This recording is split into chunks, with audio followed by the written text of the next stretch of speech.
My neighbor's brother is friends with Pete, and we got to help him out. So I have talked with him. I found out he lived on the water. When Bill Rydick was in the assembly, we had a very strong advocate for us. And I think Pete will be the same way.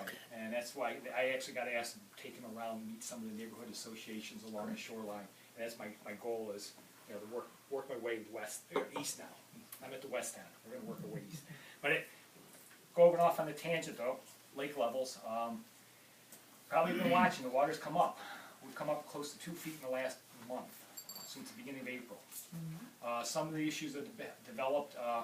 There's been a lot of problems up in the Montreal area. If you know the geography, the Ottawa River comes into Montreal about the same place that the St. Lawrence meets at a Y. Ottawa River does not have any dams on it. Even though this last winter we got some snow, they got a lot more snow in the Ottawa River Basin, and they got a lot of outflow. And it's still getting the outflows. It's still melting up there. So they've had some issues with flooding in the Montreal area. So when that happens, they cut back the outflows to Lake Ontario. They've had issues with the Rangers too, by the way. I'm gonna put that out there. With the what? Oh, the Rangers. Yeah. Maybe that has something to do with it too, or New York, Okay. But anyways, so right now, if you look at the morning paper, we're about 4 or 5 inches above the long-term average. We're about almost 8.5 inches higher than we were last year. What the expectation is, I think actually, personally, I think we're going to probably start leveling off. I think we might go up a few more inches, unless we get some onslaught of rain for the next month. I'm hoping things start drying up, and we're probably at the peak. If we don't, we probably can expect to get, I think the morning paper had us at 246.7 or 246.5 this morning. It's 246.5 feet above sea level. The normal for this time is a little bit over 246. If we continue having a wet season, we could get up another 4 or 5 inches. That's the long-term forecast. Plan 2014, it's not dead. It's still there.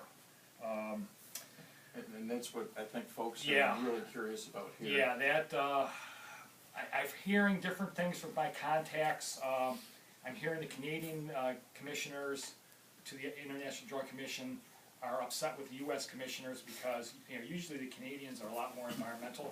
They think the U.S. commissioners are more extreme, and they're just not talking. But on the other hand, I have heard sometime this summer they are going to recommend this plan and send it to the State Department on our side, and whatever the corresponding State Department is on the Canadian side for government approval. That doesn't mean it's going to go into effect, because the governments have to approve it.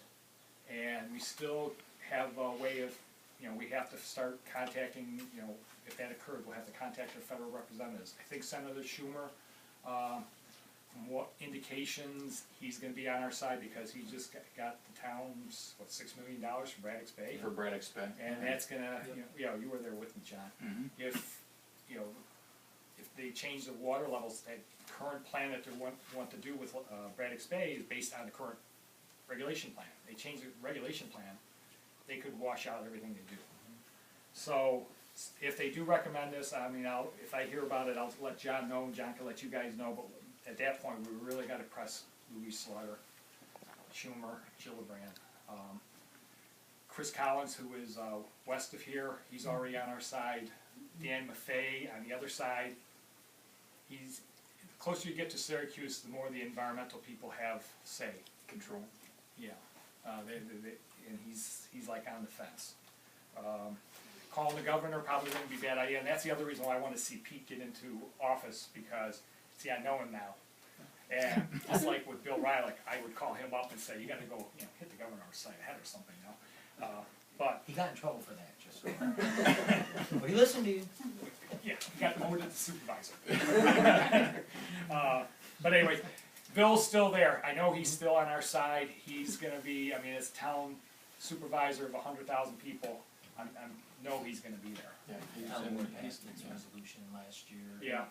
Opposing. Well, so did every town on the South Shore. Exactly. One thing I wanted to let people know, and I think John's probably let you know, there is a website where you probably get a newsletter called The Leveler. I know John probably sends it out, because I send it to him. Well, we send it to Yeah. our communications person. Go to who that sends it out. website, because we're trying to keep that updated. That's lorenet.org. It's free for everybody, there's no cost. There's a bunch of us along the shoreline that are funding this thing just to keep it running. And we do have some credibility with people. Anything we've put in our newsletter, we've only had one comment come back and ask us for where we got our references from. Everything that's been in the newsletter, we've never had anybody say you were wrong. So, lorenet.org, you can get to the newsletters, The Leveler, and I think that was it. Okay. Dan, thank you very much. Mr. Morris, I don't